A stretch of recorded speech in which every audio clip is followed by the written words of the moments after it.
because after that initial burst of enthusiasm wears off, and also you might think you have a clear vision in your head, you will see how foggy it actually is until you try to outline. That's part of the benefit of outlining, is that it forces you to be thorough and ask the right questions.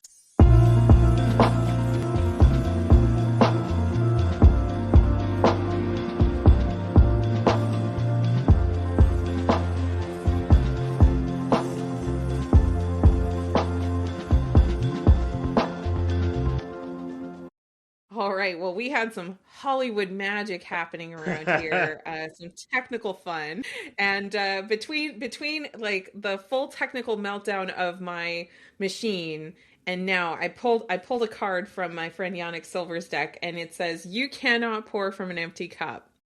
And I thought, wow, how perfect is it that I'm talking to Sean, and he has this beautiful service where he ghost writes for business owners who so often end up pouring from an empty cup. Like they try to go, and if they don't get their footing with this expert positioning, with their message, and just like writing down the stories that matter, that's just one of those things that tends to get kicked down the road.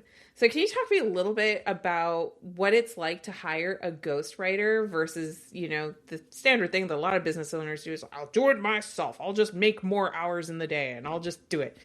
Like, obviously you're very talented at storytelling and writing, but like if somebody's thinking about going this direction, what might make it a good idea? Yeah, I mean, I often, by the time someone comes to me, they have tried to do it themselves.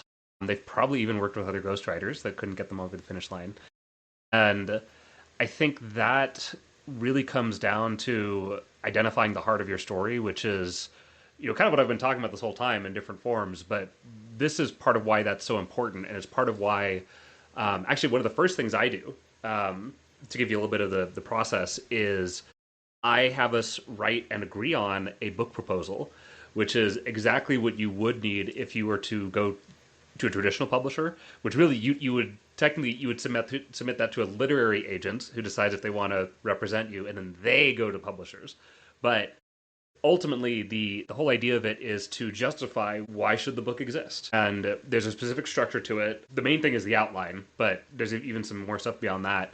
And the reason why nobody in like, even though I do work with an agency that handles the publishing stuff, it wasn't their idea to start doing that. That was all me, because I was like, I love this document because it keeps us honest. It forces us to ask the right questions about who this book is really for, what kind of book it is. And when you get really clear on those things, that alone creates such a surge of momentum that it becomes harder to not finish the book than to finish it. And it shocks me how many other people don't do that. Like, even other ghostwriters don't really do that step, or they do kind of like a halfway rusty version of it, where I'm like, no, I'm very methodical about that step, because if we don't do that step, we will pay for it later. Ask me how I know. 1,000,000%. I mean, like, so much is coming up. I'm like, wow, you tend to finish how you start, right? So, like, if you start as a hot mess, then guess where Yeah. you're headed after that, right? But like, I literally lit up when you said that, because you're the first person that I've talked to about this that like talks so enthusiastically about the proposal stage, right? And Mm-hmm. one of my mentors always says the best time to have a map is before you go into the woods. And Yes. it just strikes me that that is your map. That's like for a business, having a business plan, or even if you're very, shall we say, creative, and you're like, no, I don't want to be bound by the convention. I get it totally. And I've just noticed again and again, like when I'm doing like a campaign or a new program or something like that, I call it the master plan. And it is basically, like you said, it's the justification for all of the work that's about to occur. Yeah, totally. And you will get this. So I don't bring this up in front of just anyone, but I think you'll vibe with this a lot. Is that I know I'm on the right track, where even just working on that proposal, there's like this spooky energy that starts happening, where it's like I feel like it's almost like there's like a living entity on the other side of it that I can feel talking to me through the document. And it's like, to me, that's like the spirit of the book. It's like starting to come through. And again, it's like, why would you skip that step? Like it's madness to me that anyone would, especially because if you can't get that like spooky feeling there on the proposal, you're not going to get it in the book. I promise you. right? So that's like the first acid test. And and like I'm pretty good at finding it, like even in that stage. So and in that point, it's just I've never gone through that step and then had any kind of doubt going through the project, like, oh, do we really have a book here? It's like, no, I know we do. I've already met the book. Well, because you Now we're just predetermined getting that. it written. Yeah. Yeah. Yeah, you're making me think about like Stephen Covey. He was one of the first people that I read in personal growth and development. And he has this idea about when you create something, it's created, I think he says 3 times. So, by the way, dear listener, come at me if I've got that wrong. It has been a long time since I read those books. But the concept, right? It's like first you have the inception of the idea and you actually create it in your mind. You create this vision. Then you can create the plan and then you create the physical thing. And if you just realize like everything gets created 3 times, you don't have to fear that step of like, what's your plan? Right. Right. And speaking as a coach, I think the answer to your question was like, well, it's madness. Why would people not write down the plan? There's more and more I'm convinced that people don't plan because they don't want to be disappointed when the plan doesn't work out. Which actually, that's another huge piece of this I think is worth addressing. It is like, even now, like I said, I'm working on my own book, and I will say I am applying every single tool I use on my clients to myself with exactly as much. I wrote my own book proposal, right? I even, as we'll get to in a second, there's like a little tool we'll talk about in a second. I use that on myself to figure out what book I should even write. It's eye-opening to me, even taking my own medicine, because it's like, wow, this is really clarifying. It's also smashing through the fear and resistance I had for years, because this is not the first time anyone's ever asked me, like, Sean, when are you going to write a book, right? I've had people asking me that for years. And at every point, it was like, well, I don't know what to write about, all the usual stuff, right? But even beyond that, it was like, if we go even further back, when I was an attempted novelist, I did go through and just start writing.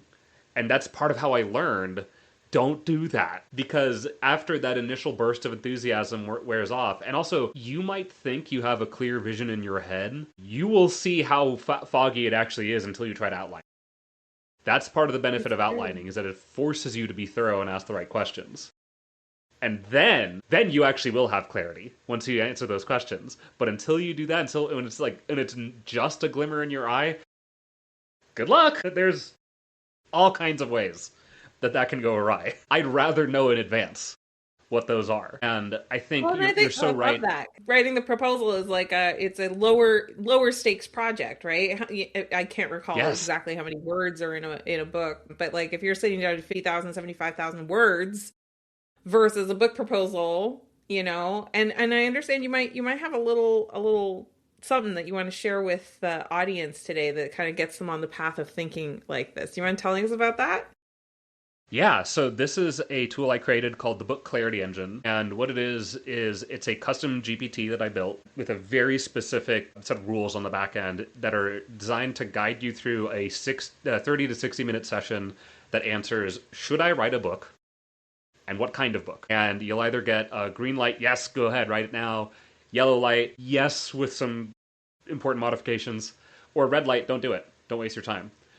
And this thing, everyone I've run through the thing so far, myself included, all agreed that it's amazing. Just using this tool is so eye-opening, and also it is brutal. It is going to kick your butt and make sure that you're actually telling the real story. And that's the thing, is like, what inspired that was, as I kept having conversations with prospects, I realized so many of them are either they've kind of started on the wrong book, and I'm having to kind of catch them and yank them over midstream, be like, yeah, you really should be doing this over here. Or the fear they have of even getting started is completely legitimate, because their fear is, I'm going to start writing, I'm going to get lost somewhere in the middle, and then it's just a bunch of wasted time and energy, which, if you're a successful business owner, are not things you have in spades. So I completely get that. And in fact, that's why I created this tool, to give you that clear answer. Because and again, this is what I keep saying when people have gone through it, is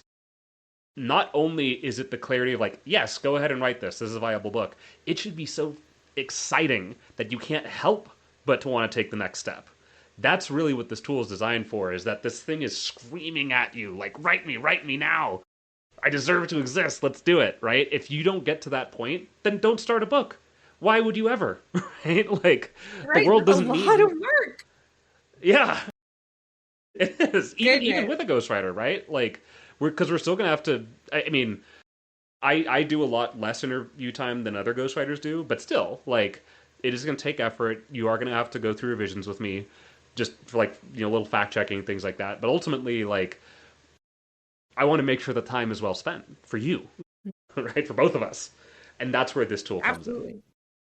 Yeah. No, that's incredible. Sean, like if people wanted to follow you, what's the best way to do that? The easiest way is just to connect with me on Facebook. I post there all the time. I'm super active. I do answer my DMs, and it is actually me, not a VA. So yeah, easiest way to contact me is right there. Amazing, amazing. And if they connect with you, is there like a keyword or something that you'd like them to use so that that you can send them this GPT? Amanda, just say Amanda, and I'll know. All right. Very good. Well, Sean, thank you so much for being on the show. Awesome. Thank you. This has been so much fun.